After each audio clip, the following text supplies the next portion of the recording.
Saludamos muy especialmente al doctor Eduardo Montealegre Linet, que ha sido el organizador y líder de este evento, y aprovechamos la oportunidad de este panel de clausura para reiterar nuestros agradecimientos desde la Universidad Católica de Colombia a la Defensoría del Pueblo y a todo su equipo que ha hecho posible la realización de este primer escenario académico en el que hemos abordado el tema fundamental de las implicaciones de la paz total desde varias miradas, la filosófica, la jurídica, la sociológica, pero también la académica. La academia, como lo decía ayer el rector en sus palabras, está para servir.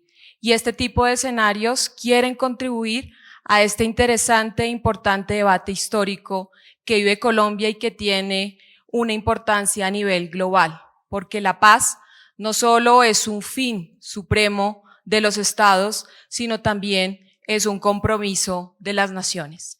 Y para ello queremos en este panel final, con este grupo de expertos que han estado durante estos 2 días participando y que también nos acompañan hoy, ver el instrumento del derecho y su aporte en la construcción de la paz desde unas miradas muy interesantes, desde el rol judicial, la importancia de la labor del juez, la importancia de la labor que desarrolla la Defensoría del Pueblo con sus alertas tempranas y aspectos que hasta ahora no hemos tocado y que van a resultar muy innovadores, como los referidos a las implicaciones de las economías ilícitas y el crimen organizado, dentro de la corrupción, como amenazas a la consolidación y a la construcción de la paz. Y por supuesto, retomando la interesante y valiosa intervención del profesor Óscar Mejía, también para que él, a un modo de conclusión de este evento, nos presente esas miradas que debe tener el derecho como un instrumento fundamental en la construcción de la paz total. Y quisiera brevemente, y recogiendo algunas de las principales ideas que hemos discutido durante estos 2 días, traer cómo las funciones del derecho, por su existencia válida y eficazmente vigente, son, de un lado, la certeza y la seguridad, que a la vez plantea posibilidades de cambio. 2, la resolución de los conflictos de interés que más impactan a la sociedad. Y 3, sus aportes en la organización, legitimación y restricción del poder político. Este derecho del siglo XXI no es muy distante de las primeras expresiones del derecho positivo, porque sigue encarnando valores superiores como la justicia, el reconocimiento de la dignidad humana, la libertad, el bienestar, el bien común, y por ello queremos que a través de estas miradas podamos también hacer algunas propuestas para los desafíos de futuro que enfrenta nuestro país. Así que vamos a iniciar con la intervención de la doctora Gloria Ortiz, quien además de su destacada función como magistrada de la Corte Constitucional, su trabajo en la Fiscalía General de la Nación y en la academia, nos puede aportar cuál ha sido el valor de la jurisprudencia en la construcción de la paz en Colombia y cómo la jurisprudencia además puede apoyar procesos de reconciliación, siendo en este punto fundamental la labor del juez. Bienvenida, doctora Gloria, y es un gusto tenerla en la Universidad Católica. Muy amable, doctora Paula. Pues no solo es un tema formal, sino de corazón. Mis agradecimientos totales al doctor Eduardo Montealegre. Este evento salió a la altura, como definitivamente no puede reflejar sino lo que es él, un hombre de altura. También la Universidad Católica, la Defensoría del Pueblo y pues doctora Paula, qué maravilla compartir con usted este panel. A todos muchas gracias por su asistencia. Después del almuercito es siempre más difícil, pero pues yo trataré desde mi experiencia, me hice en la rama judicial, he estado muy cerca siempre de la decisión judicial. Desde mi experiencia, poder compartir con ustedes una visión absolutamente pragmática. Mi visión sobre los jueces, a través de sus decisiones judiciales, pueden contribuir con los cambios. No hay cosa más renuente al cambio que el derecho. Nos cuesta mucho trabajo a los jueces en general cambiar. La seguridad jurídica es una garantía para nosotros. Decir lo que se ha venido diciendo históricamente, pues da seguridad y certeza jurídica, como lo decía la doctora Paula, pero también le da al destinatario de la norma esa legitimidad también de establecer, bueno, estos jueces están resolviendo sobre lo que el derecho prima facie establece. Pero los jueces pueden contribuir al cambio. Los jueces, con sus decisiones en derecho, pueden hacer parte de procesos políticos de reconciliación. Pues definitivamente son respuestas muy difíciles, no solo porque son respuestas que deben soportarse en unas profundidades teóricas y realmente muy serias. Muchos, a lo largo de muchos años, eran incluso críticos a la función que tiene el propio derecho a promover los cambios y sobre todo al poder transformador de algunas instituciones jurídicas. Se consideraba incluso el derecho como una herramienta para seguir imponiendo el poder. Y sin que yo pues descalifique, ni más faltaba, ese tipo de apreciaciones, pues yo me acerco un poco más a estas corrientes actuales y hoy es muy frecuente oír al profesor, al director del Max Planck, al profesor Bondandi, que a lo largo de Latinoamérica se la pasa hablando del ius constitucionale común en América Latina con una tendencia del constitucionalismo transformador. Y él dice, definitivamente los jueces sí tienen a través de las decisiones judiciales y el derecho, sí puede constituir un paradigma de cambio a unas condiciones de vida inaceptables. Él dice la realidad política y en general social de Latinoamérica muy asociada a las inequidades y a las desigualdades profundas, sí pueden modificarse con intervenciones en democracia, con el Estado de Derecho y con las normas jurídicas. Los jueces sí pueden contribuir al cambio. Y yo, bueno, el profesor Gargarella también ha venido pues a varios seminarios en Colombia hablándonos de ese poder del cambio a través de las decisiones judiciales y en general del derecho. Pero al margen de esto, yo les decía que yo sí me ubico más en esta última posición. Yo sí creo que el derecho y con él el derecho constitucional y las decisiones de los jueces constitucionales sí contribuyen al cambio y sí tienen la capacidad de mostrar que entre el derecho, la política y la sociedad hay una imbricación absolutamente clara.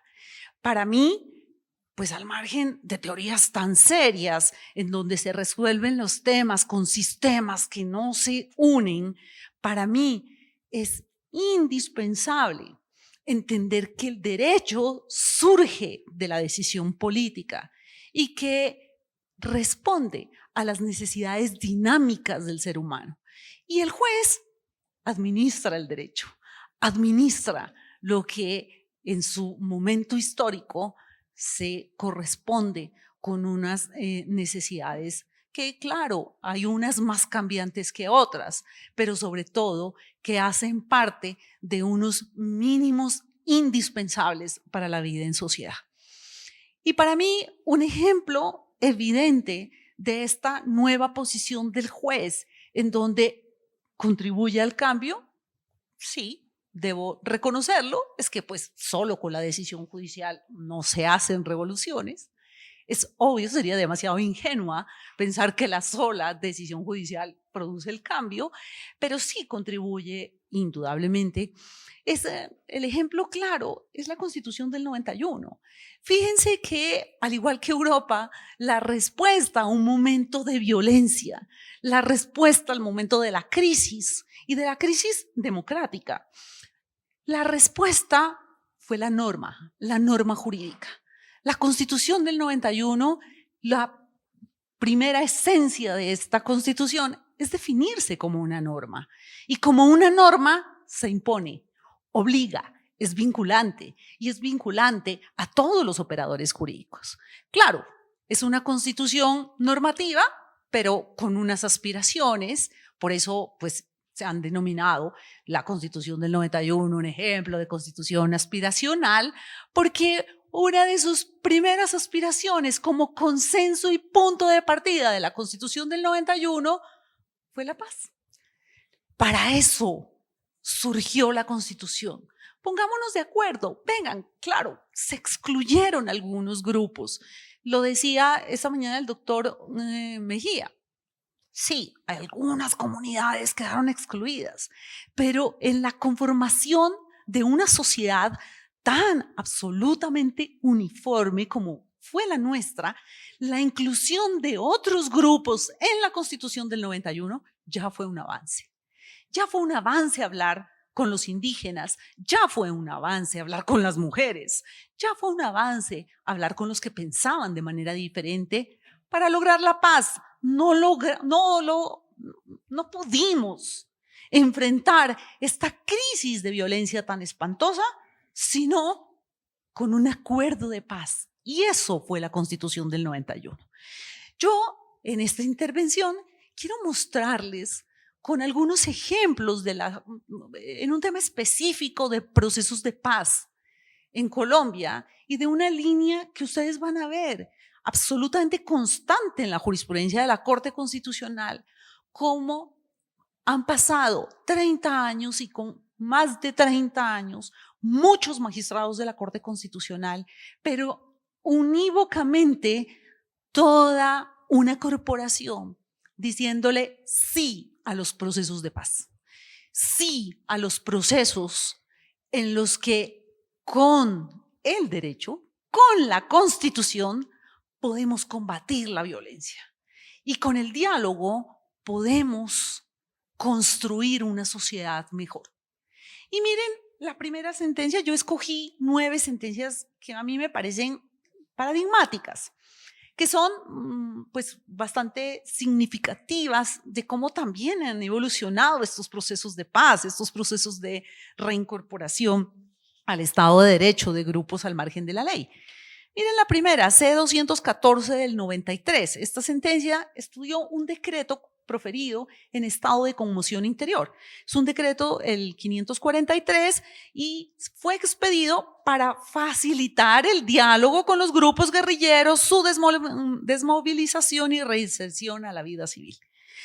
Una sentencia como las de esa época, bastante corta, contundente, dijo, es que el problema del orden público es un problema de la Constitución.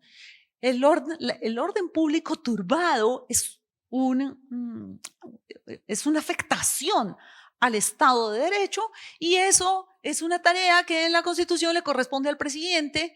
Por ende, las medidas que se adoptan, como por ejemplo suspensiones de órdenes de captura, medidas que se adoptan en desarrollo de procesos que buscan finalizar con la violencia, están avalados en la Constitución. Claro, este proceso tenía 2 características perfectamente identificados.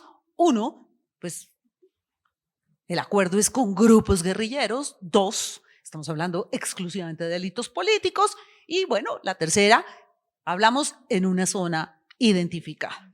Eso sí, la Corte hizo una precisión final que dijo que en los procesos de paz y en general en los diálogos con los guerrilleros solamente se puede negociar sobre los delitos políticos, no delitos que no tengan estas condiciones.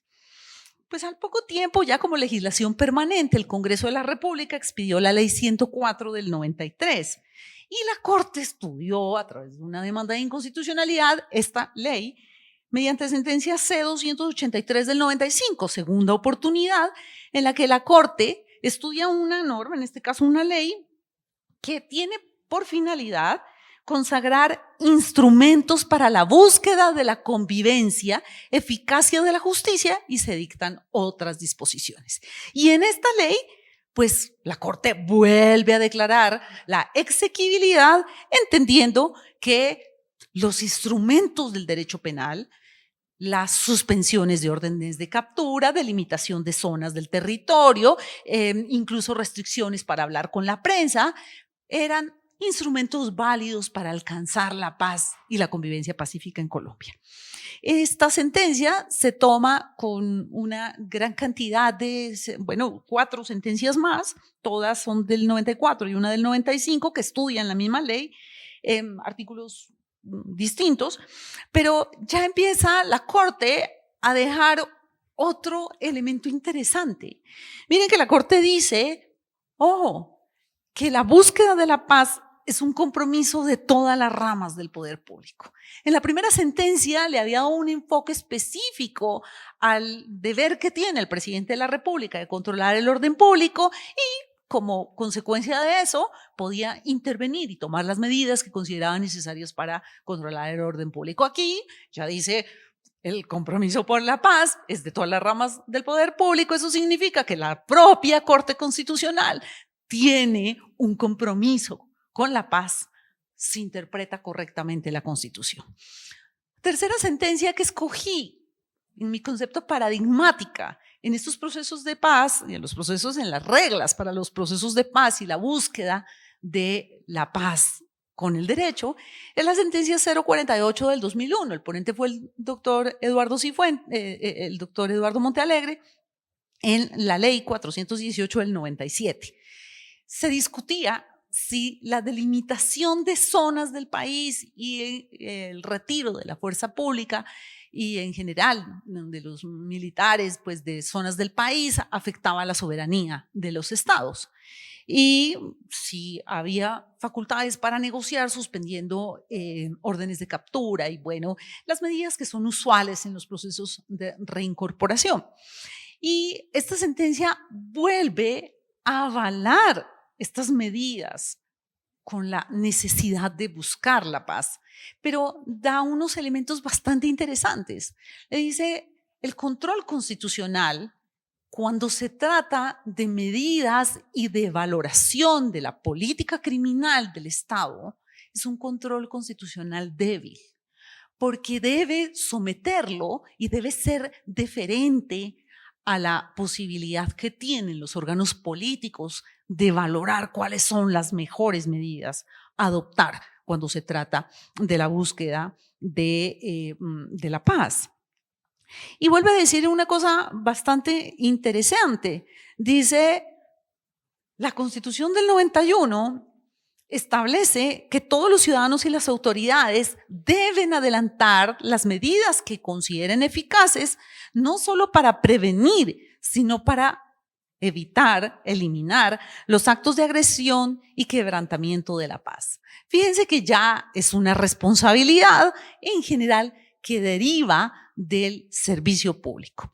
Esta sentencia dice, la Constitución del 91 es una constitución de la paz y por esa razón la voluntad democrática de apoyar el proceso de paz que faculte al Ejecutivo para negociar con los grupos al margen de la ley es un desarrollo pleno de los valores y principios constitucionales. Por esa razón es absolutamente constitucional la búsqueda de procesos dirigidos a combatir la violencia. Como esta, varias sentencias, C-370 del 2006, estudió otra ley que tiene como finalidad la reincorporación de grupos armados para contribuir de manera efectiva a la consecución de la paz nacional. Y esta sentencia, otro punto clave en la interpretación de la Corte Constitucional en los procesos de paz. Fíjense que hasta este momento los procesos de paz se habían adelantado con subversivos, Y solamente a partir de la Ley 975, avalada constitucionalmente por la Corte Constitucional, se dan procesos de paz con grupos que constituyeron justicia privada. Estas fueron las normas sobre la alternatividad y la ejecución de la suspensión de la ejecución de la pena para reemplazarla por una pena de 3 a 8 años para los grupos paramilitares. La Corte, en esta sentencia, el doctor García Amado, pues, con una visión crítica, nos decía esta mañana, pero es cierto, en esta sentencia, expresamente la Corte dijo que había derechos, principios constitucionales en tensión cuando se estaba hablando de procesos de paz, y en esos derechos y principios en tensión había que hacer ponderaciones, en donde la ponderación era en favor de la paz como uno de los principios de mayor peso en la Constitución del 91. Efectivamente, en esta sentencia, pues se avala no solamente un proceso de paz con grupos que no son subversivos, sino que es de justicia privada, y además extiende la posibilidad de abrir procesos de paz en delitos que no solamente sean delitos políticos, sino delitos comunes. También hacen parte de la posibilidad de negociaciones pacíficas. En quinta oportunidad, otra sentencia, la C-770 del 2011, en donde la Corte empieza a enfatizar en esa necesidad de la ponderación y de no dejar sin efectos los derechos que pueden resultar sacrificados en los procesos de paz, como los derechos a la justicia, los derechos de las víctimas a la reparación y los derechos que tienen las víctimas a, bueno, y en general la sociedad colombiana a que no se reincida, a la no repetición de los mismos delitos. Esto se ve con mucha fuerza en la sentencia C-579 del 2013 y sobre todo en las sentencias que se profieren después de avalar el proceso de paz con las FARC. Sentencia C-699 del 2016, sentencia C-518 del 2017 y sentencia C-080 del 2017 son ejemplos en los que la Corte establece que el derecho penal puede flexibilizarse como una medida o una herramienta de apoyo a la búsqueda de la paz. Todas estas sentencias y en general una línea de la Corte, pues me llevan a mí a tener algunas conclusiones con ustedes, a compartir con ustedes algunas conclusiones que me parecen interesantes para futuros procesos y para los debates actuales sobre la paz total. Estas sentencias pues nos muestran cómo la Corte Constitucional colombiana en toda su historia ha avalado los procesos de paz y ha avalado los procesos de paz con un reconocimiento y una deferencia especial a los órganos políticos que valoran la conveniencia y la oportunidad de las medidas que se adoptan en procesos de paz. ¿Cuáles son esas medidas que la Corte ha avalado? La suspensión de las órdenes de captura, la desmilitarización de las zonas, la seguridad especial para negociadores, se consideran herramientas constitucionalmente válidas para facilitar el diálogo, la desmovilización, reinserción de las personas que se encuentran al margen de la ley. En todas estas medidas, la Corte llega a la conclusión que la autoridad política tiene la carga de evaluar cómo efectivamente, pues ellos son los que tienen la cláusula general de competencia para hacer el derecho, pero cómo estas medidas tienen una relación directa con la paz, con la eficiencia del derecho a la paz. Luego, no pueden adoptarse medidas que no tengan un soporte suficiente para demostrar su relación con el proceso de paz. También la Corte dice que en los procesos de paz la solución pacífica es la primera. En general, la primera regla constitucional a avalar. O sea, hay muchas formas de conseguir la paz, pero la primera, la más constitucional, es el acercamiento, es el diálogo, es la propuesta de entregas comunes y entregas de unos esfuerzos por un lado y otros esfuerzos por el otro. Ahí, en los últimos 10 años de la jurisprudencia, es mucho más común encontrar cómo la Corte empieza a decir, no puede haber procesos de paz entonces sin condicionalidades. No puede haber procesos de paz entonces sin condiciones para el otro.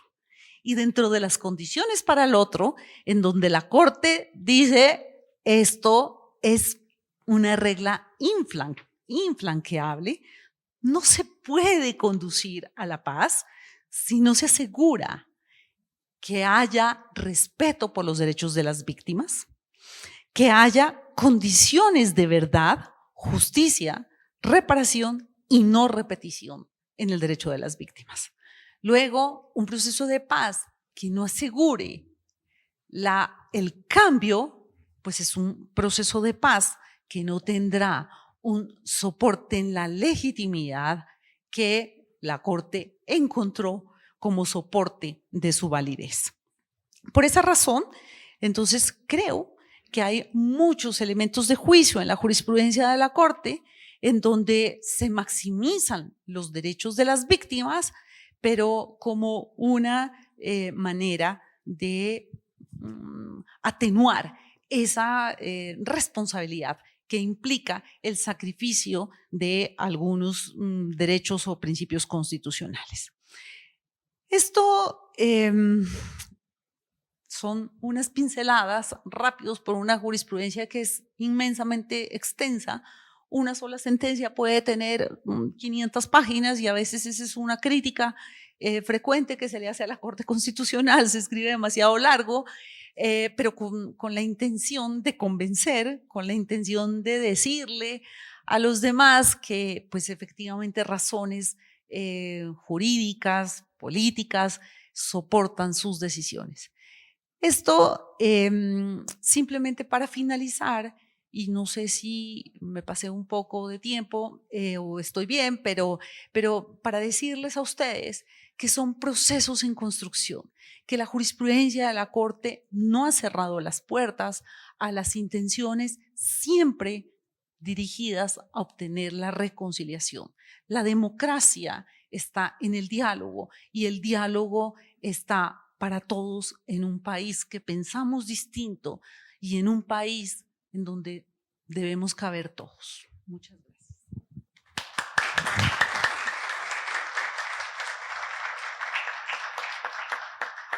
Muchas gracias, doctora Gloria, por su importante reflexión y por todos los puntos que ha expuesto en torno a la relevancia del valor de la labor judicial y también de la jurisprudencia como piedra angular de la interpretación del derecho, del principio de legalidad, pero sobre todo como el órgano que ejerce la Corte Constitucional en Colombia, que ha sido capaz de producir ese cambio desde una interpretación respetuosa de la ley, pero también entendedora y comprensiva de las necesidades que vive y que ha vivido nuestro país a lo largo de los años. Muchísimas gracias. De otro lado, la doctora Gloria ha tocado el tema de las víctimas y una institución que representa los derechos de las víctimas en Colombia es la Defensoría del Pueblo.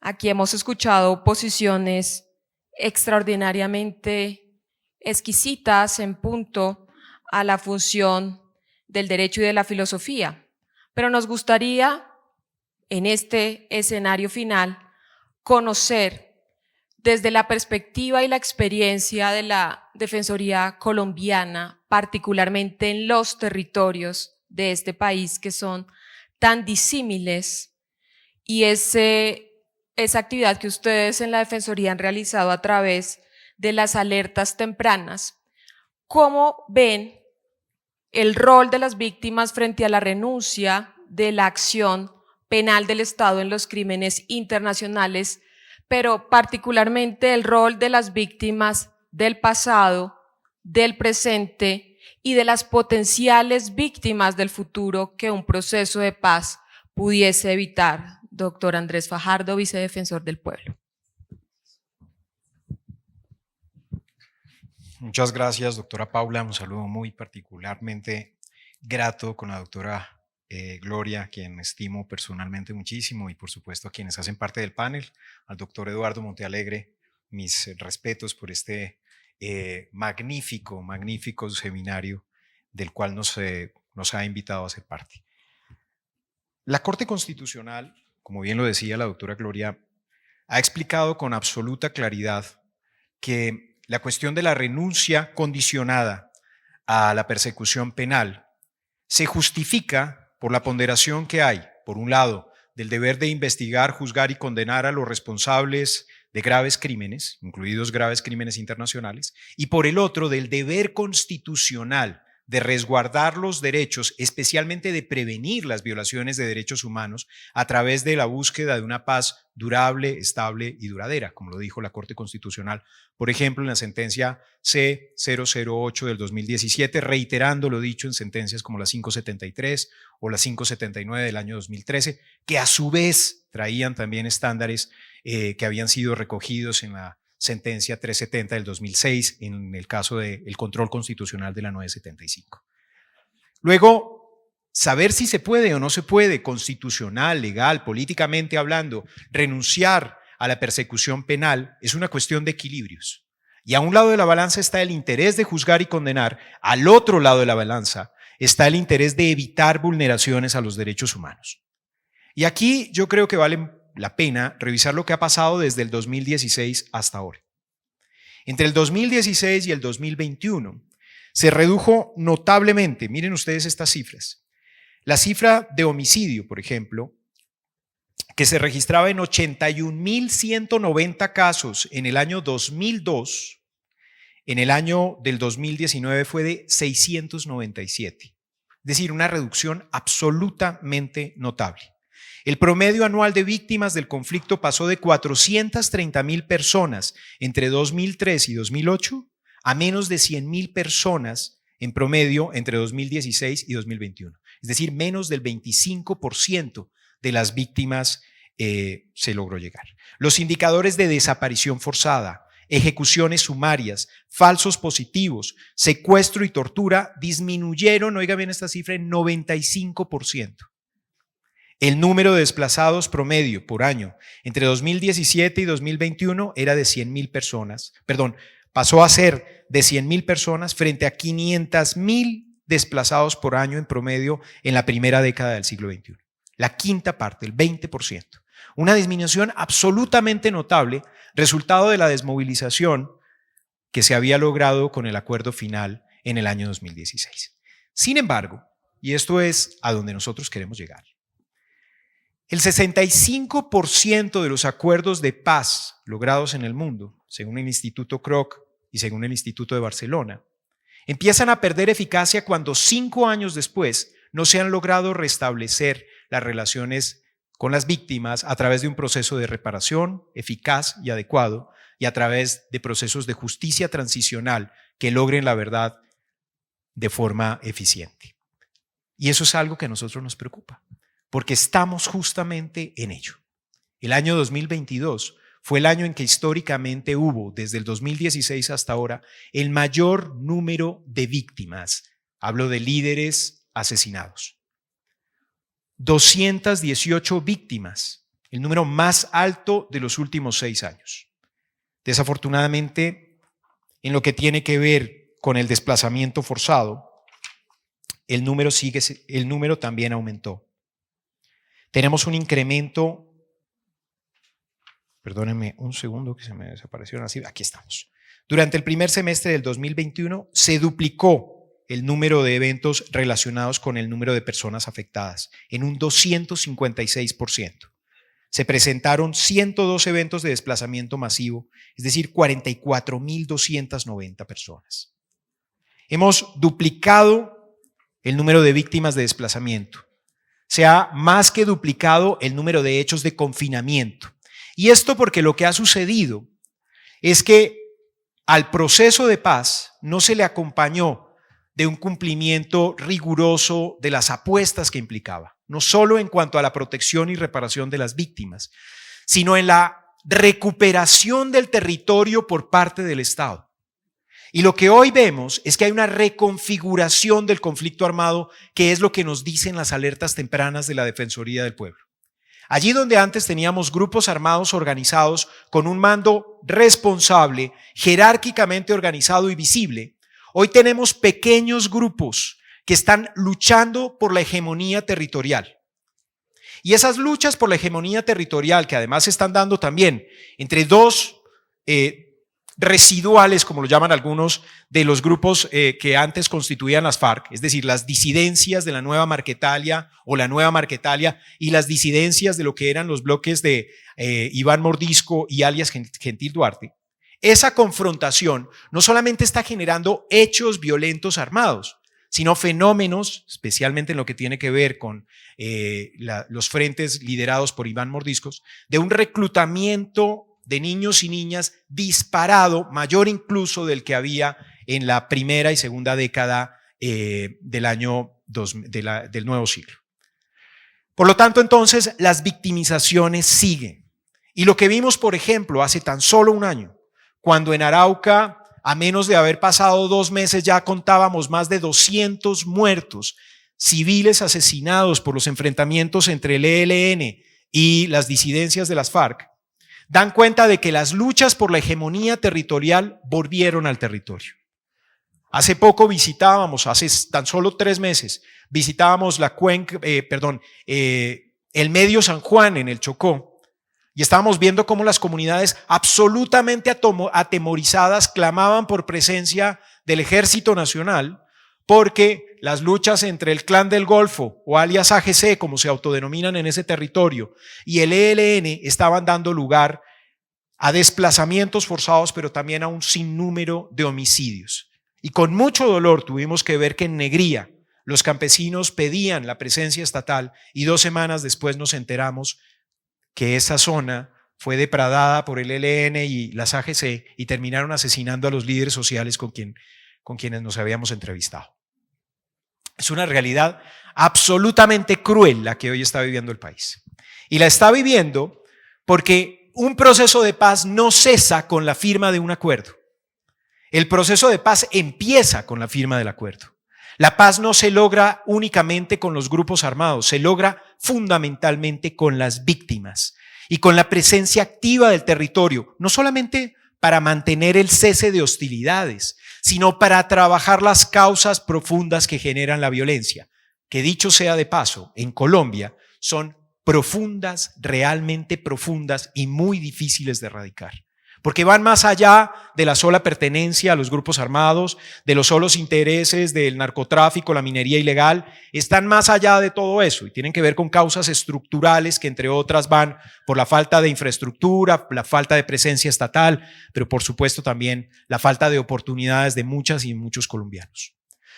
Cuando la Corte Constitucional ha dicho que hay que ponderar entre una cosa y otra, entre el deber constitucional de evitar que se sigan vulnerando los derechos humanos para poder justificar, claro, la cesación de la persecución penal, a lo que debemos conducir cualquier interrogante es si en efecto se puede lograr esa cesación de violación de derechos humanos.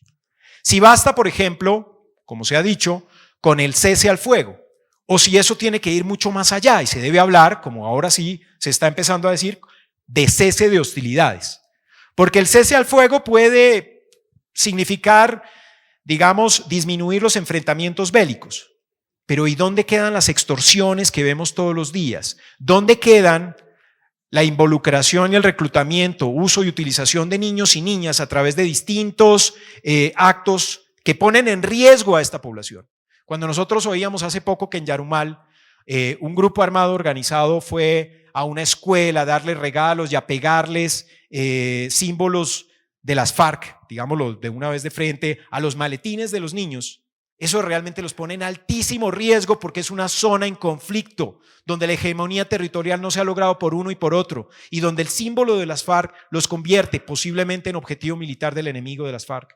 Esa clase de actividades puede ser que sean, entre comillas, cese al fuego, pero no son el cese de ataques a la población civil que cometidos de forma sistemática y generalizada podrían constituir un crimen de lesa humanidad o un crimen de guerra si es que es plan y política del grupo.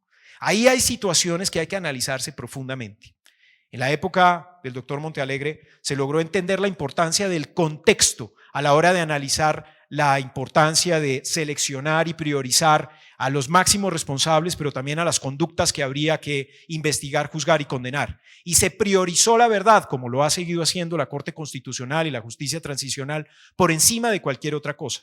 Eso no quiere decir renunciar a la justicia. Eso lo que quiere decir es que hay que investigar siempre, porque la impunidad es la renuncia a la investigación, a determinar lo que sucedió.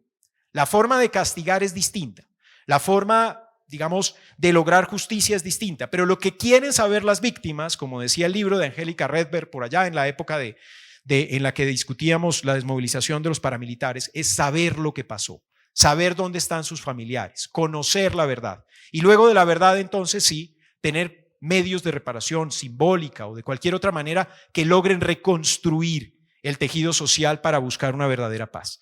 Pero la paz se logra únicamente cuando hay posibilidades de una cesación efectiva de las violaciones de derechos humanos. Por eso, por ejemplo, en la Defensoría del Pueblo, nosotros seguiremos día a día monitoreando las situaciones de derechos humanos, independientemente de cuáles sean los parámetros, aunque sí que es muy importante conocer los parámetros que se acuerden entre el Estado colombiano, el gobierno colombiano y los grupos armados al margen de la ley. Es muy importante conocerlos. Pese a ello, nosotros seguimos y seguiremos monitoreando las situaciones de derechos humanos para seguir denunciando y para seguir también promoviendo el movimiento del Estado para llegar a esos territorios donde definitivamente tiene que estar.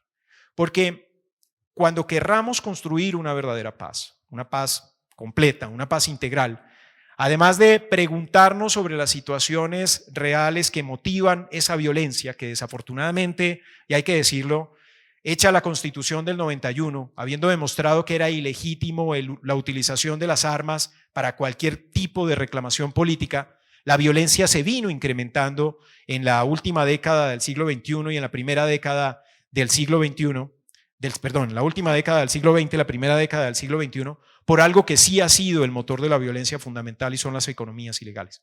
Pero hay algo que va más allá de todo eso y es si realmente, como alguien lo decía por ahí, del Chicó al Chocó hay una distancia tal que son dos mundos en uno solo.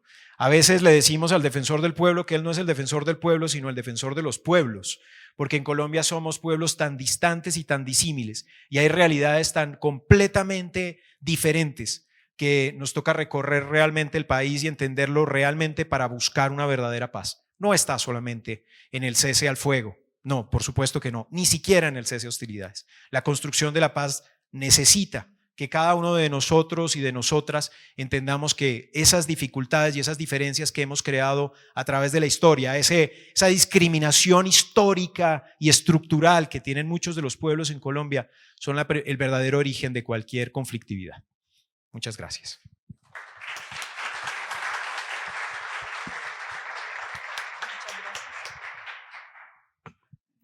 Muchas gracias al señor vicedefensor del pueblo, el doctor Andrés Fajardo, por compartirnos la labor institucional que viene desarrollando la Defensoría del Pueblo a nivel territorial y también aquí aprovechando la presencia de los estudiantes de la Facultad de Derecho, también llamar la atención sobre el papel que tenemos todos en la construcción de la paz, porque a veces creemos que es una labor del Estado exclusivamente o es una labor que corresponde a los políticos, pero los jóvenes que aquí nos acompañan, los abogados del futuro, seguramente serán los protagonistas de que esa paz realmente se consolide y se haga realidad desde sus propias experiencias personales y vitales, y que con su labor pues contribuyan a acompañar no solo tareas tan importantes como la Defensoría del Pueblo, sino la que hacen los ciudadanos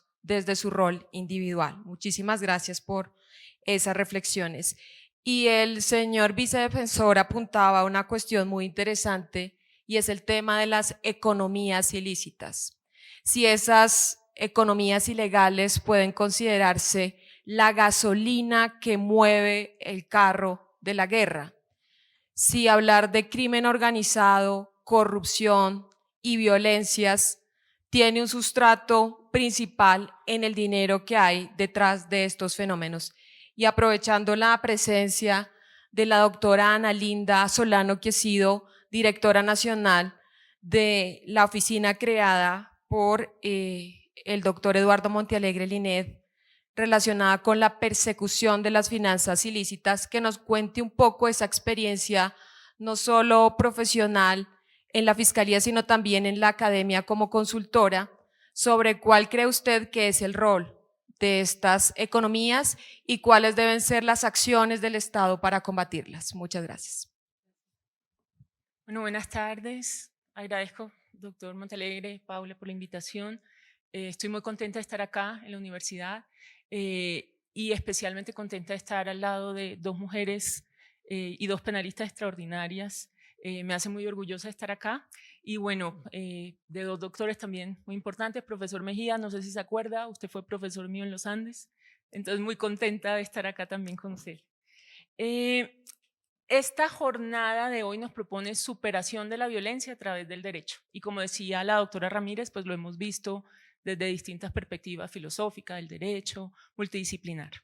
Y la pregunta específica es cómo entendemos, digamos, esto que discutimos, que es la paz total, en contextos, como usted mencionaba, vicedefensor, de economías ilícitas y corrupción, y seguramente formas de corrupción sistémicas o inclusive capturas del Estado. Pero yo me hago una pregunta anterior, y es, ¿de qué violencias hablamos? ¿De qué economías hablamos? ¿Y de qué derecho hablamos? Y leía recién un artículo de un investigador barranquillero como yo, Luis Trejos, sobre el Clan del Golfo y la transformación del crimen organizado en Colombia y los efectos sobre la paz. Independiente del contenido, que está muy bueno, ojalá lo puedan buscar, lo que más me llamó la atención fue el lenguaje, porque él hablaba de gobernanza criminal, contratos ilícitos, subcontratación con carteles locales, paz mafiosa.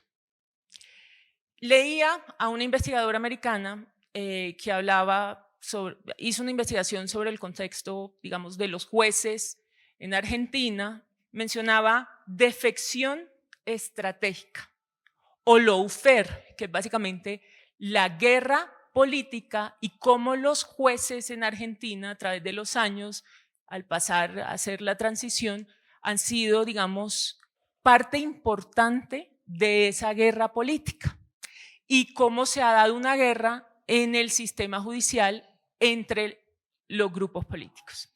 Entonces, ahí me pregunto, cuando oigo estos términos jurídicos, ¿de cuál derecho hablamos? Y me acuerdo de una investigación de la también profesora, hoy día magistrada de la JEP, la doctora Lemaitre, cuando ella habla del derecho como fetichismo, ¿sí? Y muestra la coexistencia del derecho y la violencia en Colombia. La doctora Ortiz nos hablaba de unas sentencias maravillosas y Colombia ha sido reconocida a nivel casi que mundial por lo extraordinario y vanguardista de su jurisprudencia, pero es absolutamente increíble que esto se dé en un contexto como el que nos acaba de describir el vicedefensor. O sea, es una cosa que en una cabeza normal y en un contexto que no es el nuestro no podríamos entender. ¿Y cómo se requiere un cambio para entender la forma como se confronta con el derecho, o cómo confrontamos el derecho, o cómo reentendemos el derecho para responder realmente a esas violencias que nos rodean, ¿sí? Pero antes de hablar de esas violencias y realmente esos ecosistemas criminales que usted describía, porque es que conviven no solo el narcotráfico, el microtráfico, la trata de personas, la trata de migrantes, la explotación ilícita de minerales, las violencias sexuales. Hay una correlación entre los territorios en donde más se da, digamos, cultivos ilícitos con la violencia contra la familia y violencia sexual. Entonces, esos son ecosistemas, caldos de cultivo, ecosistemas criminales. Entonces, más allá que entender, digamos, esas lógicas, entender que el rival no es solo, digamos, ese poder despótico armado, ¿sí? Pero también tiene la capacidad de regular las relaciones sociales y de implementar políticas. Y un poco lo que usted decía en últimas, control territorial, ¿sí? ¿Por qué? Porque garantizan la seguridad en muchos espacios, la seguridad de las transacciones económicas, la confianza para hacer negocios, ofrecen protección frente al enemigo y amenaza, generan redes de beneficios directos o indirectos y generan lealtades. O si no, desde la mafia italiana hasta las organizaciones criminales colombianas, en el COVID fueron los que apoyaron. Y muchas veces son estos jefes de estas organizaciones los que le dan la plata para el quinceañero o le dan la plata para enterrar a la abuela cuando se murió en el medio del COVID porque no habían más ingresos. Y en algunas de estas zonas es que no hay otra posibilidad. El campesinado colombiano tiene mayoritariamente 3 opciones: o ser minero, o sembrar café, o cultivar coca, ¿sí? Y los intentos que han habido de sustitución de cultivos sin vías, pues es que se pudren los mangos o los melones o lo que sea que se está haciendo porque no hay cómo sacarlos. Es decir, no hay un producto hoy que le compita, que un campesino se pueda echar en un morral y pueda llevar a un centro de acopio. Entonces, generan y controlan las fronteras de su territorio, o sea, controlan los movimientos de las personas, deciden quién se mueve a qué horas, cedulan. Yo no sé si han visto un video que hay viral del gobernador del Meta que está contando de esta cedulación y dice, ojo, y yo lo vi en Cáceres, Antioquia también, o sea, esto no es solo en Meta, esto es en Cáceres, esto es en casi que alrededor del país. Y dirimen controversias, ¿sí? El recaudo tributario. En Colombia se dice que no hay recaudo tributario, pero es que pagan y pagan mucho la gente, a veces a más de uno. Si no, pregúntenlo a las personas que se vieron con el tema de los buses en Barranquilla y las matanzas que acaban de haber a conductores de buses. Pagan y le pagan a más de uno, pero pagan en forma de extorsión.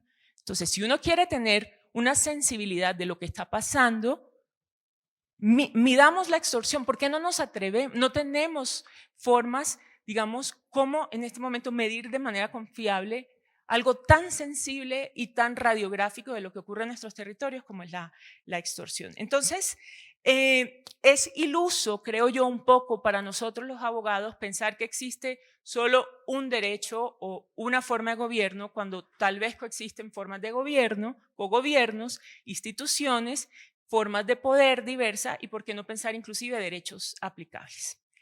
¿Y cuáles economías estamos hablando? Volví a ver una película de 1972 de Buñuel, ¿sí? Un director español muy importante, muy famoso, surrealista a propósito de lo que mencionaba el profesor Foster. Ganó el Oscar, París 1972. Y algo que se me había pasado, la verdad, las veces que la había visto, es que la trama de fondo es la valija diplomática. Con un diplomático colombiano en 1972 en el cine mundial ganador de Oscar, ya esto era un hecho reconocido, ¿sí? O sea, estos diplomáticos eran en últimas narcotraficantes con el apoyo de diplomáticos colombianos. Entonces, con la metodología de Alejandro Gaviria y de Daniel Mejía, haciendo unos cálculos, hace más de 50 años, 1972, ya esto era un hecho notorio, no la hice yo, me ayudaron amigos economistas, pero más o menos la cuenta da 50.000 millones de dólares. Entonces, si es ingenuo por parte del derecho, es también ingenuo pensar que esas economías ilícitas, como nosotros creemos, están tajantemente separadas de la economía colombiana, llamémosla lícita. ¿O de qué creemos que estamos hablando cuando hablamos de lavado de activos a través del comercio? Exportaciones ficticias o reales sobre o subfacturadas de café, banano, oro, chatarra o contrabando de ropa, zapatos, cigarrillos u otros. Recientemente oíamos del cargamento de vacas que llevaban temas de drogas. Eso no es nuevo. También ha habido con bananos, ¿sí? O sea, la subcontratación de cargas en camiones, que realmente son caletas, además muy sofisticadas, buses, camiones, en fin. Rutas de camiones entre Catatumbo y los puertos de Barranquilla y Cartagena, son rutas interesantes. Entonces, el nivel de permeabilidad en la economía colombiana es alta, donde la economía que nosotros percibimos como ilícita, porque digamos es la que le reconocemos para funcionar o para ganar a un ejemplo Clan del Golfo, es la punta del iceberg, pero realmente a nivel global se reconocen trillones de flujos financieros ilícitos. ¿Por qué? Porque hay una compleja industria de abogados, banqueros, consultores, contadores, lobistas, agentes, brokers, fixers, que tienen un propósito común y es ayudar a que estos trillones de dólares sean invisibles, no sean sujetos de tributación, no sirvan para la reconstrucción de la que usted hablaba del territorio, ¿sí? No puedan recuperarse. Y a esto ha contribuido también el derecho, por ejemplo, con la secretud financiera y las normas financieras que han permitido, digamos, que esto ocurra y un poco la crisis del capitalismo de la que el profesor Foster también hablaba. Entonces, ¿qué incentivos, a propósito de su pregunta, hay verdaderamente para pasar a la licitud cuando se controlan rentas de esta naturaleza o se gobiernan territorios como usted describía? Y la estrecha conexión que hay entre ambos. Esto es absolutamente fundamental si nosotros queremos hablar de paz total, además sostenible y duradera, ¿sí? Y además, ¿con qué recursos? Entonces, el primer paso, creo, desde el derecho debe ser reconocer esta realidad, que existen estas economías, que existen estos derechos, que existen estas violencias y que existen estos actores que son, digamos, donde ocurren la balanza de pagos, donde ocurre la parte logística, donde se da verdaderamente el incremento de capital y la riqueza. No en el cultivador de la hoja de coca, aquí donde se da la transacción, que no necesariamente en su vida han tenido seguramente que ver con un kilo, un gramo, lo que sea de estas drogas. Gustavo Duncan lo llama los invisibles. Le he escuchado a Juan Ricardo Ortega, los settlers, los colombianos del común los llamamos respetados empresarios muchas veces. Entonces, entender además que esto es posible porque la corrupción tiene lugar es fundamental, que se permiten comportamientos en entidades de aduanas, en entidades tributarias, en policías, en puertos, en aeropuertos. Y aquí viene algo interesante que escuchaba o digamos analizaba recién y es la corrupción como superación de las violencias. De esa violencia desbordada y sistémica se vuelve selectiva y estratégica y además se subcontrata porque ya no me interesa disputar muchas veces los temas con el gobierno, sino me interesa es el apoyo, el respaldo que me dan para hacer los negocios, ¿sí? La clave está, llamémoslo así, en esa parte, en el Wall Street del negocio. Eso es tal vez, digamos, donde nos tenemos que encontrar. Y ahí la clave va a ser negociar.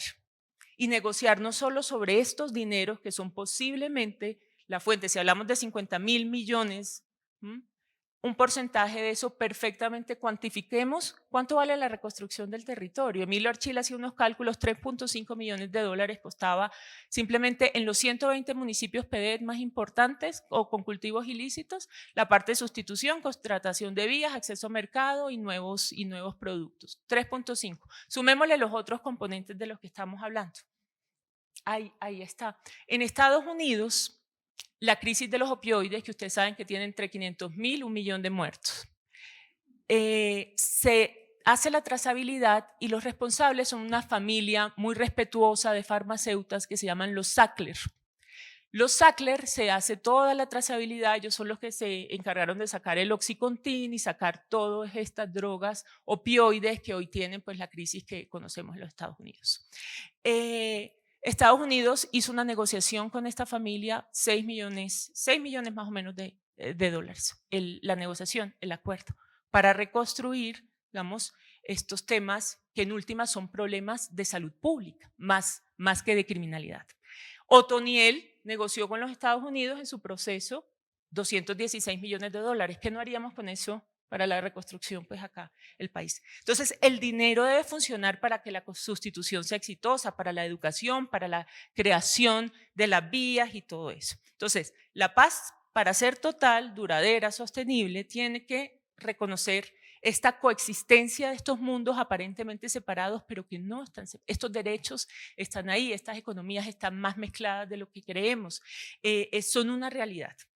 Para esto creo que es clave, es decir, para hablar de estas negociaciones, para hablar de esta transformación, es necesario el enclave de justicia restaurativa, posiblemente bajo un paradigma retributivo, o un paradigma que busque humillar a mi contraparte, no se va a lograr.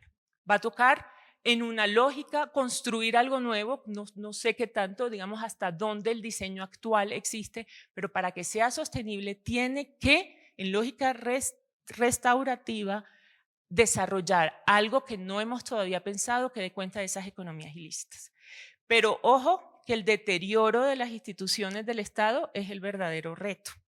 Los procesos prescriben, se pierden pruebas y como colombianos tenemos la sensación de que nada pasa, con respeto, digamos, de la labor de los jueces, pero es en una sensación, una percepción de que eso es así. Otra estrategia de paz en la región la conocemos en El Salvador. El Salvador está sin maras, pero ¿a qué precio? ¿Sí? Y leía en El Faro, que son unos investigadores de allá, que decían las pandillas no nacieron de generación espontánea, han sido la expresión más cruda y violenta de una sociedad decompuesta, corrupta, que brinda pocas oportunidades para la población, marcada por la pobreza, desigualdad, la imposibilidad de movilización social, acceso a servicios como salud, educación, vivienda, empleo. ¿Nos parece familiar? Esas son condiciones que no han cambiado ni hay ningún plan en la agenda de El Salvador para hacer un cambio estructural. Entonces, que radique verdaderamente las condiciones del resurgimiento de esas expresiones criminales. Lo mismo necesitamos acá. Realmente enfocarnos en esas causas que han hecho que tengamos las condiciones socioeconómicas de criminalidad y de violencia que tenemos para verdaderamente poder estar hablando de una solución, si no, no lo vamos a lograr. Y con esto termino ya, doctora Ramírez. Tenemos que conceptualizar una propuesta para que desarrolle el derecho en clave de justicia restaurativa para estas lógicas económicas y estas gobernanzas criminales. El derecho da cuenta, digamos, que el derecho dé cuenta de estas otras formas de poder que existen, de estas otras formas de economías que existen y generar una lógica restaurativa para un fortalecimiento institucional. Ese es el verdadero reto, recuperar la gobernabilidad. Lo que está verdaderamente en riesgo, de hecho, es eso. El último Latinobarómetro de transparencia mostró que el 28% de la población en América Latina le da exactamente lo mismo estar en una democracia o en una dictadura. Les da lo mismo. Entonces, lo que está en riesgo realmente es nuestras nociones por las que nos hicimos abogados y ustedes seguramente están estudiando derecho. La noción de Estado de Derecho, el principio de libertad como no dominación, el principio de libertad para escoger, decidir, el acceso a la justicia, la igualdad, el acceso a la información que nos garantiza la transparencia. Eso es lo que está en juego y eso es lo que necesitamos que un camino como la paz total nos ayude a garantizar y a conseguir. Gracias.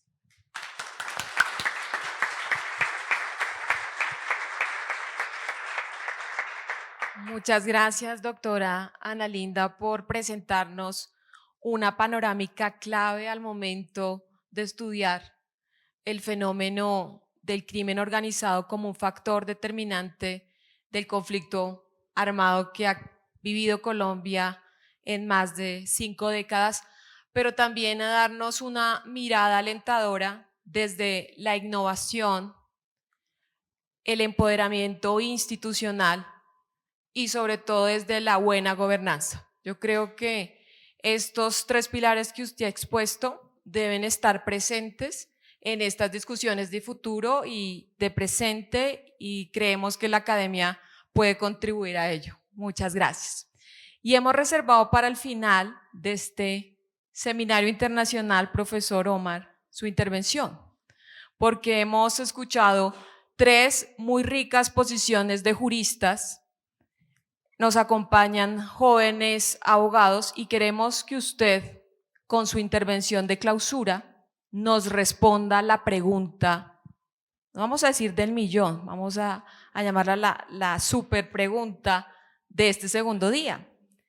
Y es: ¿la violencia puede superarse mediante el derecho? Y que le hable aquí a estos jóvenes, a todos los que han estado pacientemente acompañándonos estos 2 días, que han estado tomando notas, reflexionando con esa mirada desde la filosofía, desde la academia, desde el conocimiento.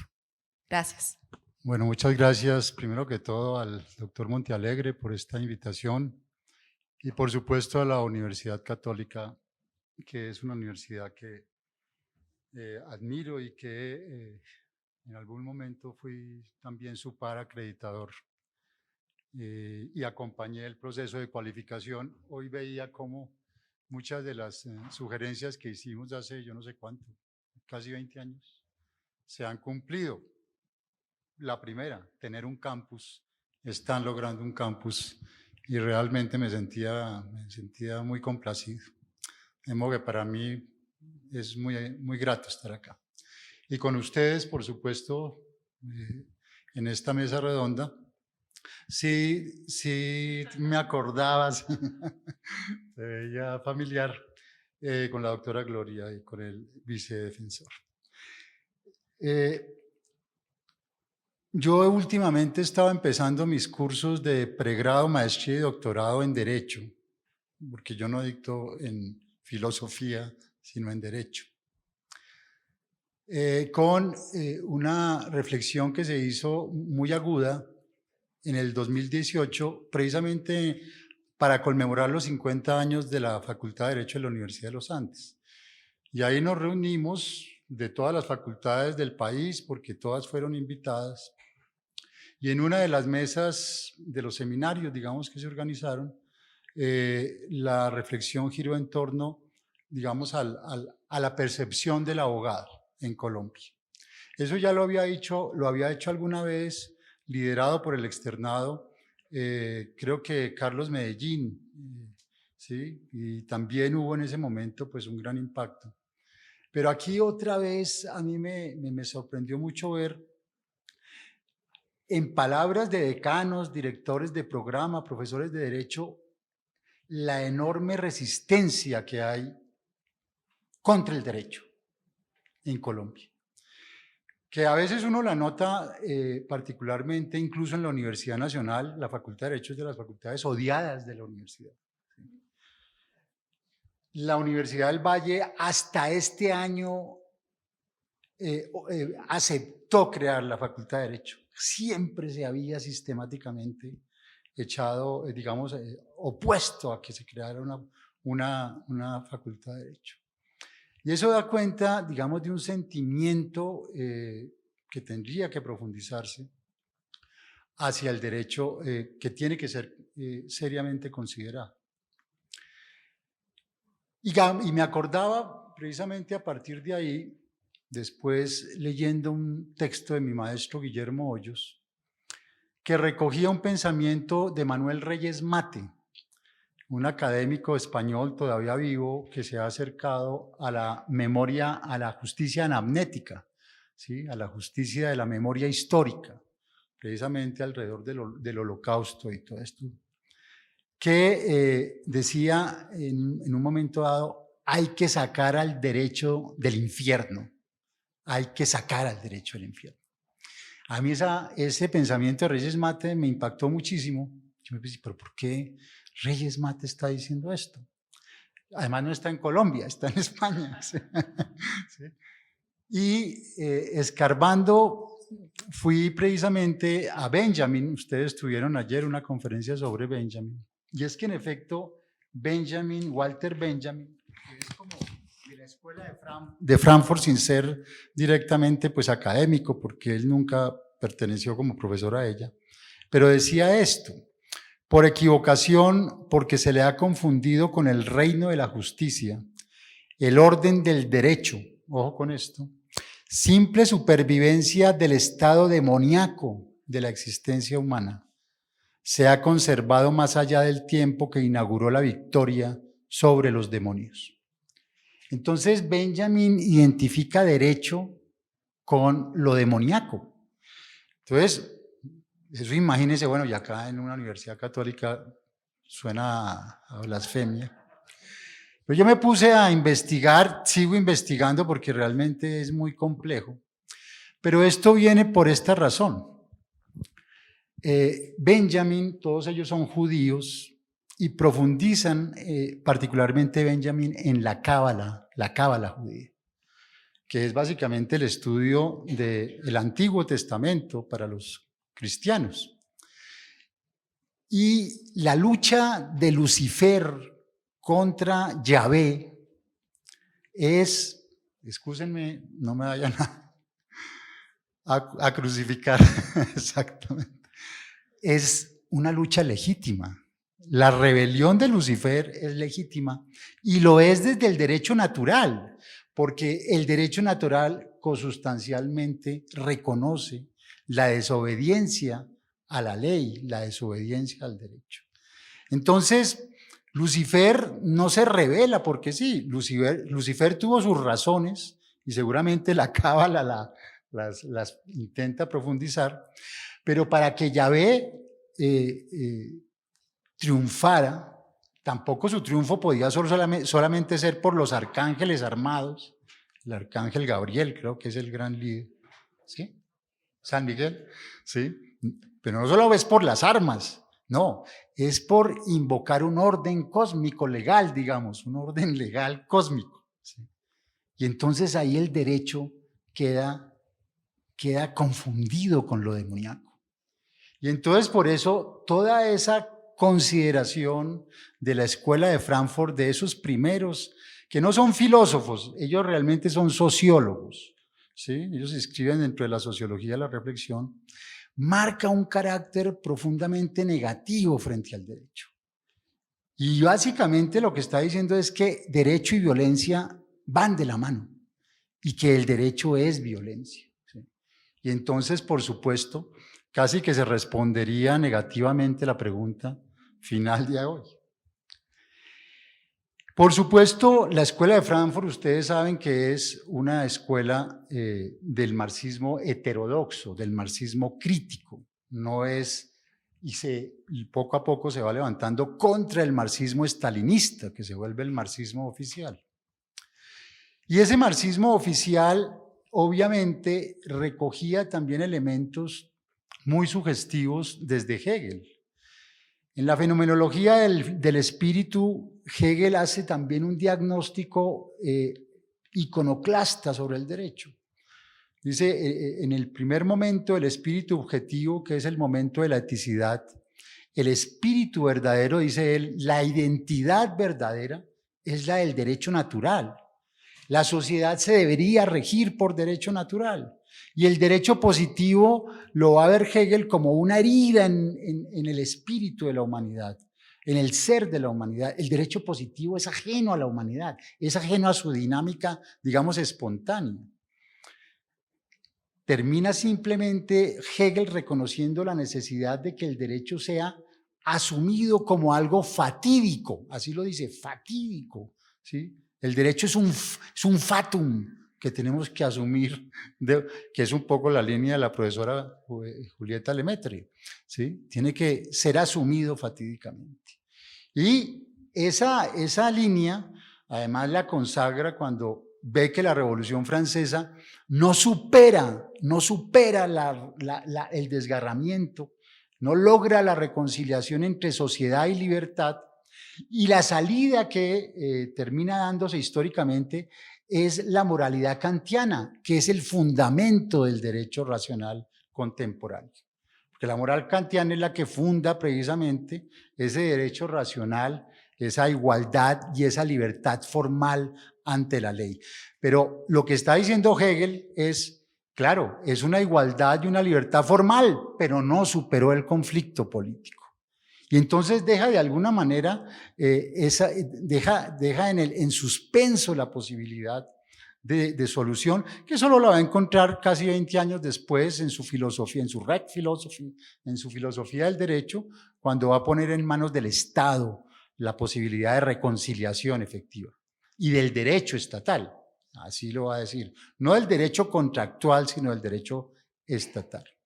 Entonces esa herencia, por supuesto, la retoma Marx, tanto el joven Marx, cuando en su carta al padre le dice: papá, no voy a seguir estudiando derecho, porque el derecho no es real, ¿sí? El derecho no es real. Es decir, hay un mundo más allá del derecho y el derecho no resuelve los problemas de la realidad. Y el Marx maduro, que ya va a establecer, como después lo recoge Duncan Kennedy, de los Critical Legal Studies, y las feministas radicales, el derecho es ideológico y además el derecho es patriarcal, ¿sí?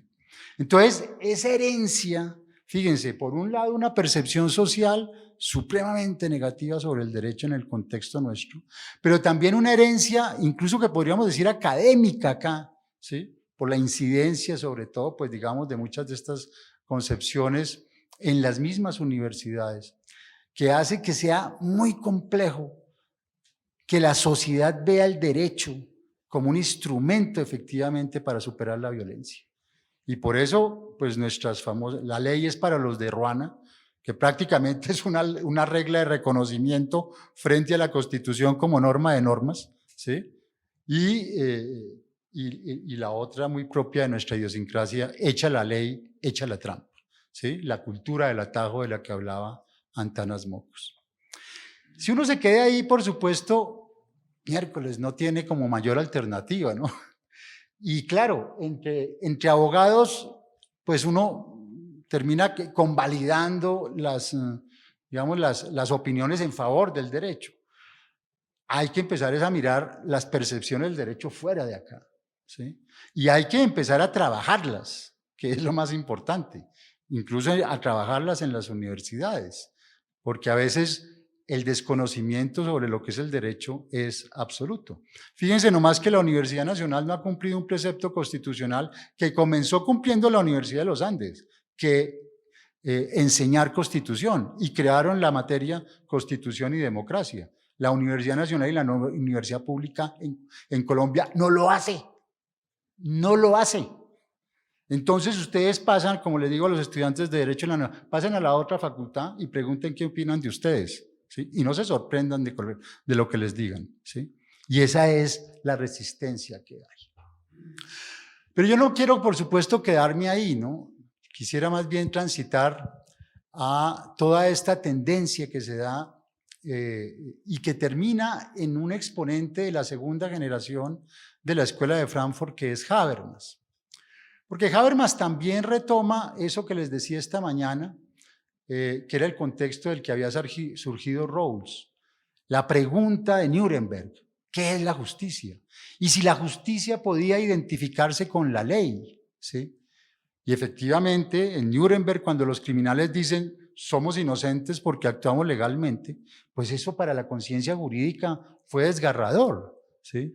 Cuando Radbruch dice hay que imponer por encima de la ley los estándares de justicia, empieza a darse una reflexión sistemática que va a culminar, les comentaba yo, primero con la concepción de Hart de la regla de reconocimiento.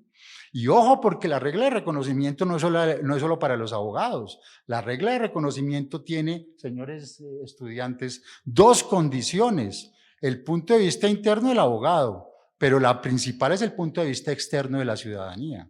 Porque si la ciudadanía no reconoce la Constitución, da la misma que solo la reconozcan los abogados. Y segundo, el derecho mínimo natural, que establece unos preceptos mínimos que si no son precisamente respetados por el derecho, la sociedad entonces puede invocar otra vez la resistencia civil. Y de ahí salta Rawls y va a plantear los principios de justicia, no en abstracto, son los principios constitucionales como instrumento de corrección, pero desarrollando el punto de vista externo, les decía, es decir, desde la ciudadanía y desde la desobediencia civil, como lo hizo en Estados Unidos Martin Luther King.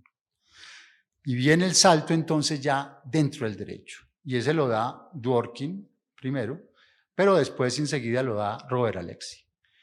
¿Y Robert Alexy qué hace? Recoge la ética del discurso de Habermas, los dos principios de la ética del discurso, y los aplica al derecho. Eso es lo que se ha llamado, digamos desde filosóficamente, la estabilización del punto de vista moral en los procedimientos jurídicos, es decir, el consenso dentro de los procedimientos jurídicos. Y es gracias a eso, a este planteamiento del alumno de Habermas, Robert Alexy, en ese aspecto, que después del diagnóstico también terrible de Habermas en teoría de la acción comunicativa, porque ahí yo siempre les digo a los profesores de sociología del derecho, léanse la teoría de la acción comunicativa, que esos son 2 tomos de sociología jurídica, ¿sí? No los lee nadie, ¿sí?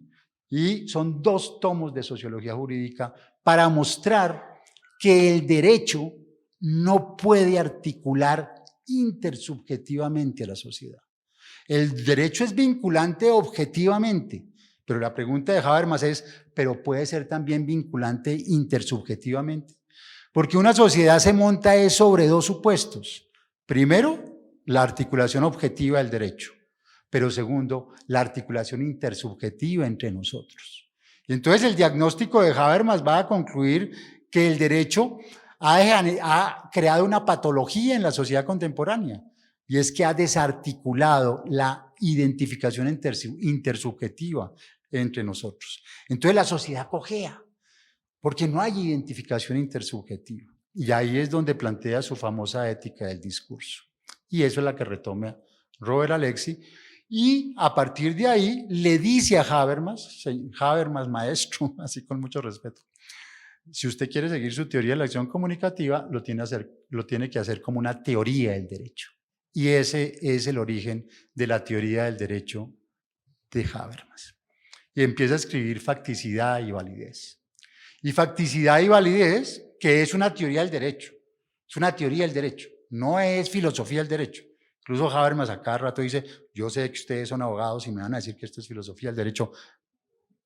Termina precisamente capítulo 6 en la justicia constitucional.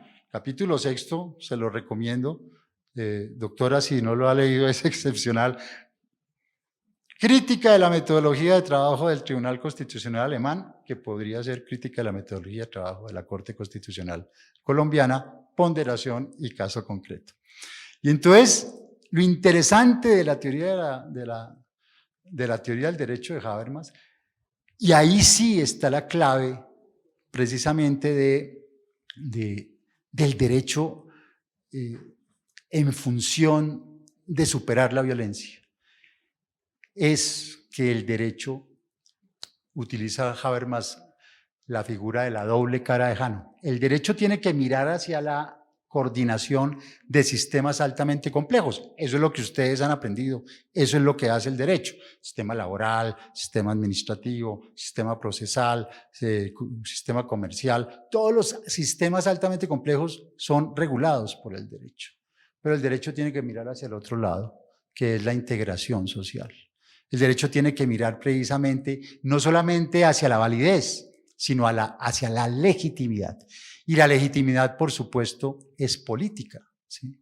Y la legitimidad, pasando por el filtro de la ética del discurso, el primer principio de la ética del discurso, si ustedes no lo tienen muy presente, es solo son válidas las normas que tengan el consentimiento de todos los participantes en un discurso práctico.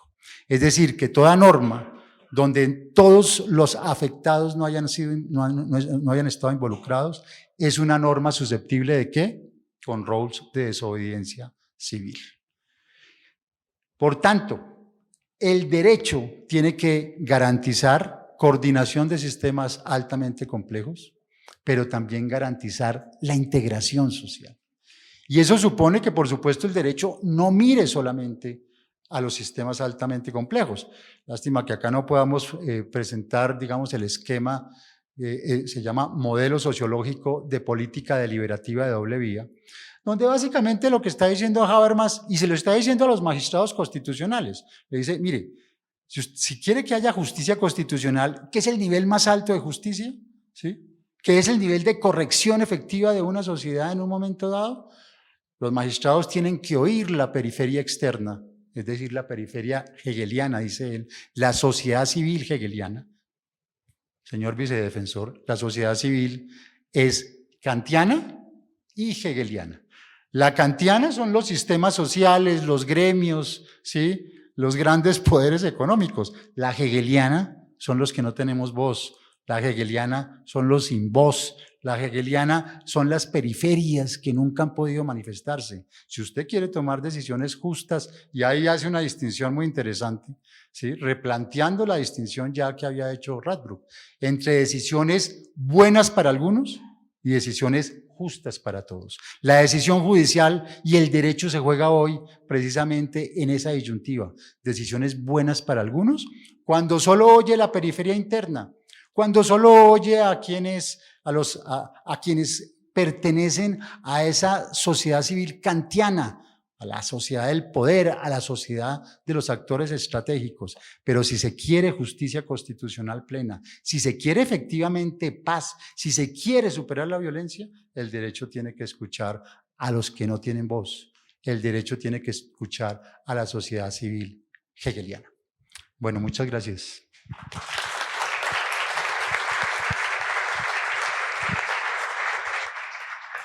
Agradecemos especialmente la intervención y las reflexiones del profesor Óscar Mejía, que nos invita a volver al estudio de las piezas angulares del derecho a través de la filosofía y también a invertir esa priorización de la justicia kantiana a la justicia hegeliana a través de la accountability, en la cual todos tenemos y podemos participar. Muchas gracias, profesor. Y para el cierre de nuestro evento, invitamos al señor vicedefensor del pueblo, al doctor Andrés Fajardo, para que dirija las palabras de despedida de este acto de clausura. Muchas gracias. Bueno, nuevamente buenas noches. No voy a tomarme mucho tiempo. Quiero, a nombre del señor defensor Carlos Camargo, quien por razones de salud lamentablemente no puede estar aquí dando estas palabras de cierre, hacer un agradecimiento a la Universidad Católica de Colombia, por supuesto al doctor Eduardo Montealegre, pero también a la doctora Paula Andrea Ramírez, directora de la Maestría en Derechos Humanos de la Universidad Católica, por haber organizado este evento y permitirle también a la Defensoría del Pueblo participar en él. Ha sido un evento magnífico, un evento en el que hemos podido escuchar desde Helsinki hasta la Universidad de los Andes, todas las esquinas, todos los debates, desde la filosofía más profunda hasta las realidades más concretas, todas estas dinámicas que hoy entran en las preocupaciones que tienen que motivar la construcción de una paz. Y solamente para concluir y para terminar generando también una pregunta, que es lo que creo que la academia debe hacer en esta clase de espacios y que ha hecho muy bien estos momentos en los que hemos escuchado hablar desde la sociedad civil hegeliana hasta las teorías sobre el perdón, hasta las teorías sobre la reconciliación, la verdad y la importancia de la justicia. Quizá lo que nos queda y nosotros quisiéramos promover desde la Defensoría del Pueblo, muy alineados con lo que estábamos escuchando en el panel de hoy, de Ana Linda, del profesor, es que el derecho al final de cuentas es un producto de la cultura, es un orden inventado, no surge objetivamente de nada y por lo tanto tiene que servir al ser humano, tiene que servir a las necesidades sociales. Cuando el derecho se convierte en una barrera para buscar los derechos, para buscar la igualdad, para buscar la equidad, para buscar la justicia como un principio fundamental, el derecho deja de tener sentido. El derecho no puede ser de ninguna manera una barrera a la paz. No puede convertirse en una excusa para seguir en la guerra. Y tampoco puede convertirse en una excusa para seguir desatendiendo las realidades incesantes de quienes en las esquinas del país claman por una atención social efectiva. Aquí lo importante, y creo que es la lección que nos han dado por lo menos los últimos 30 años desde nuestra Constitución del 91, es que pudimos transformar nuestros sistemas de justicia transicional en sistemas en los que las víctimas ya son importantes, en sistemas en los que el debate no es mi poder contra su poder, sino la preocupación de los derechos de las víctimas. Pero de todos los derechos de las víctimas, la verdad, la justicia, la reparación, lo que realmente se necesita son las garantías de no repetición. Porque si no, ni verdad, ni justicia y mucho menos reparación. Muchísimas gracias a todos y a todas.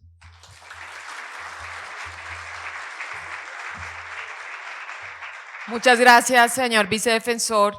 Y a nombre de la Universidad Católica de Colombia se va a dirigir el doctor Lisandro Romero, anunciándoles que hemos preparado junto a la Defensoría un refrigerio de clausura para todos.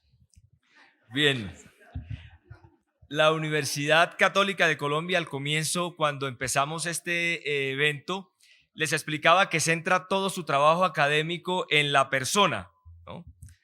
La Universidad Católica de Colombia ha hecho un trabajo de manera incansable, con el apoyo, por supuesto, del señor fiscal y de la Defensoría del Pueblo, para entregar este seminario internacional Paz Total, mostrando a nuestros asistentes elementos sobre la filosofía de la paz y sobre la violencia como otro espacio de reflexión académica.